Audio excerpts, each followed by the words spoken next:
ভারতে মুসলমান একের পর এক নির্যাতিত হচ্ছে। কাশ্মীর অবৈধভাবে দখল করেছে। হায়দ্রাবাদ এক সময় স্বাধীন ছিল, ভারত সেইটাকেও দখল করেছে। মুসলমানদের বাবরি মসজিদ ভেঙ্গে চুরমার করে ফেলা হয়েছে। জ্ঞাননবী মসজিদের নিচে শিবের লিঙ্গ পাওয়া গেছে। মুসলমানদের বহুত মাদ্রাসা, এই আসামেও বহুত মাদ্রাসা বন্ধ করা হয়েছে।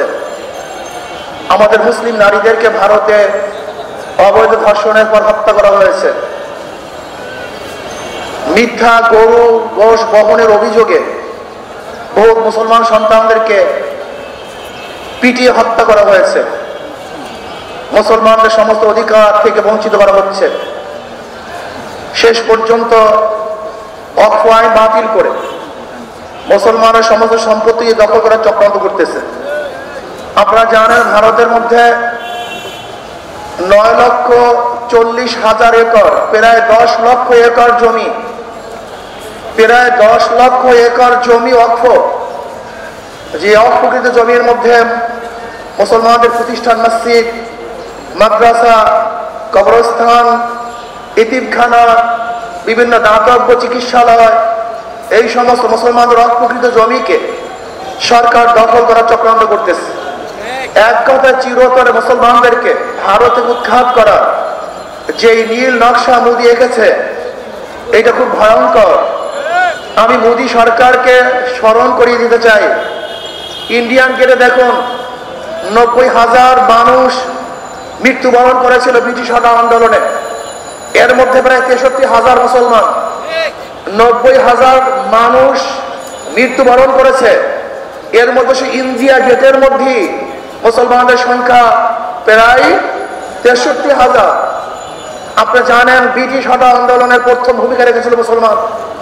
সবচেয়ে বেশি রক্ত দিয়েছে মুসলমান, জীবন দিয়েছে মুসলমান। মুসলমানের রক্তের বিনিময়ে ব্রিটিশ এদেশ থেকে হত্যা বাধ্য হয়েছে। আমি মোদী সরকারকে বলবো, মুসলমানদেরকে আপনি উৎখাত করবেন। ওই দেশ তো মুসলমানদেরই ছিল। আপনারা জানেন 1803 সালে দিল্লি যখন ব্রিটিশ দখল করে, সেই দিল্লির মাস্তানটা কে ছিল? জাফর। এই জাফর তো মুসলমান ছিল। আপনারা জানেন যে এই বাংলা থেকে সিরাজউদ্দৌলাকে যে ব্রিটিশ উৎখাত করেছিল, সেই মাস্তানও ছিল মুসলমান, কাজে শাসক ছিল মুসলমান। মুসলমান থেকে ব্রিটিশ দেশ দখল করেছে। যদি আবার দেশের ক্ষমতা আসে তাহলে মুসলমানই আসার কথা ছিল। সেখানে জুলুম করা হয়েছে, অবিচার করা হয়েছে। কাশ্মীরে যে হত্যাকাণ্ড হয়েছে, আমরা হত্যার বিচার চাই। আমরা প্রত্যেকটা অবৈধ হত্যার বিচার চাই। যারা দোষী তাদেরকে বিচারের আওতায় আনা হোক। তার মানে এই নয় যে কোনো একটা হত্যাকাণ্ডকে কেন্দ্র করে অজাচারীবার সমস্ত মুসলমানদের আক্রমণ করবেন, মুসলমানদের ঘর বাড়ি জ্বালিয়ে দেবেন, মুসলমানের সম্পত্তি দখল করবেন, মুসলমানদের নির্যাতন করবেন, মুসলমান মা বোনদেরকে ধর্ষণ করবেন, মুসলমান বাচ্চাদেরকে হত্যা করবেন। এইটা তো মানা যায় না। আমি মোদী সরকারকে বলবো, মনে হয় আপনার মাথায় ভূত চেপেছে। আপনার ভবিষ্যৎ আমি ভালো দেখছি না।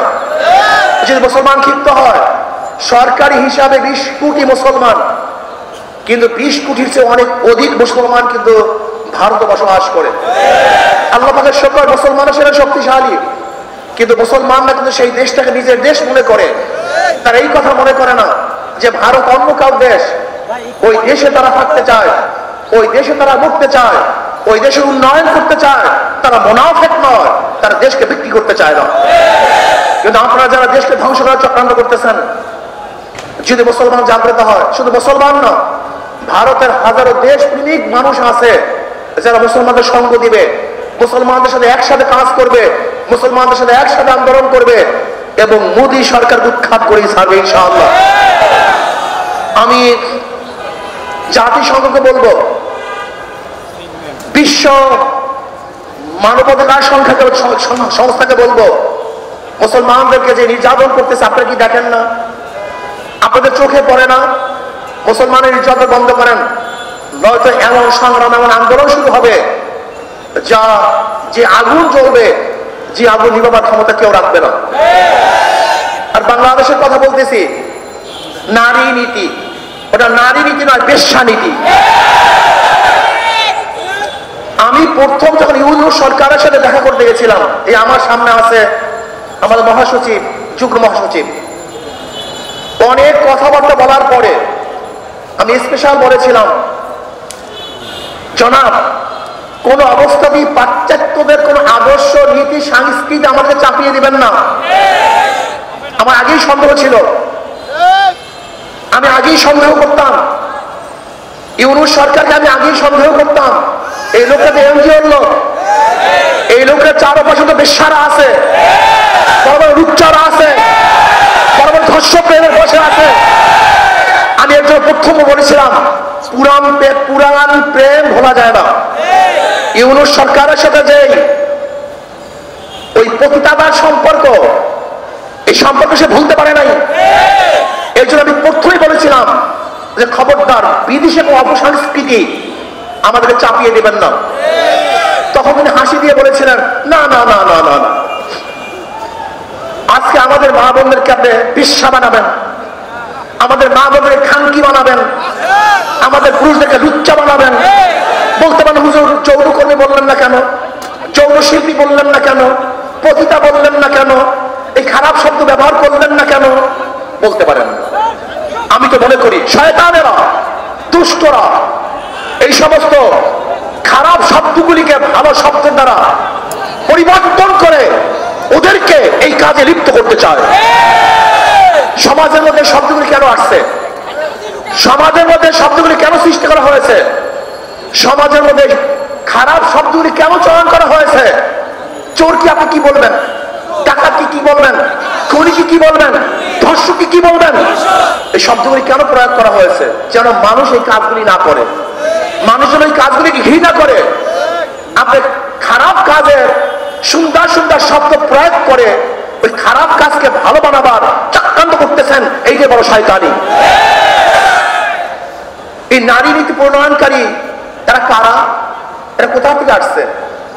তারা ওই টান বাজারে জন্ম হওয়া লোকগুলি, ওই টান বাজারে জন্ম হওয়া নারীরা একজন ভদ্র বিশিষ্ট সতী নারীদের আইন প্রণয়ন করে কিভাবে? ওই নারীগুলি আমার স্ত্রীর আইন প্রণয়ন করে কিভাবে? ওই নারীগুলি আমার মায়ের আইন প্রণয়ন করে কিভাবে? ওই নারীগুলি আমার মেয়ের আইন প্রণয়ন করে কিভাবে? আমার মেয়ে সতী, আমার স্ত্রী সতী, আমার মা সতী, সে একজন নারী। আমার মায়ের, আমার বোনের, আমার মেয়ের, আমার ফুফির, আমার নানির, আমার খালার আইন ওই বেশ্যারা করবে কিভাবে? ওই বেশ্যাগুলি সাহস কোথায় পেয়েছে? আমি বিশ্বাস করি এই বিশাল চক্রান্ত চলতেছে। ইউনূস সরকারের কে হটাবার এটা চক্রান্ত।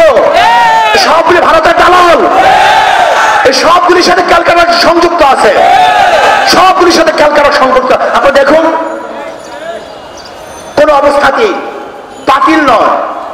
এই প্রস্তাব দেওয়ার সাহস কিভাবে পেয়েছে বাংলাদেশে? ওদেরকে বিচার করতে হবে, বিচারের আওতায় আনতে হবে। এই ঢাকার বুকে প্রকাশ্য থেকে বিচার করতে হবে, যেন ভবিষ্যতে এই ধরনের কোন প্রস্তাব আনতে কেউ সাহস না পায়। আমার মেয়েকে, আমার বোনকে, আমার ভাগ্নিকে, আমার মাকে বেশ্যা বানাবার যারা চক্রান্ত করতেছে, ওদের চেয়ে বড় শত্রু আর কেউ হতে পারে না।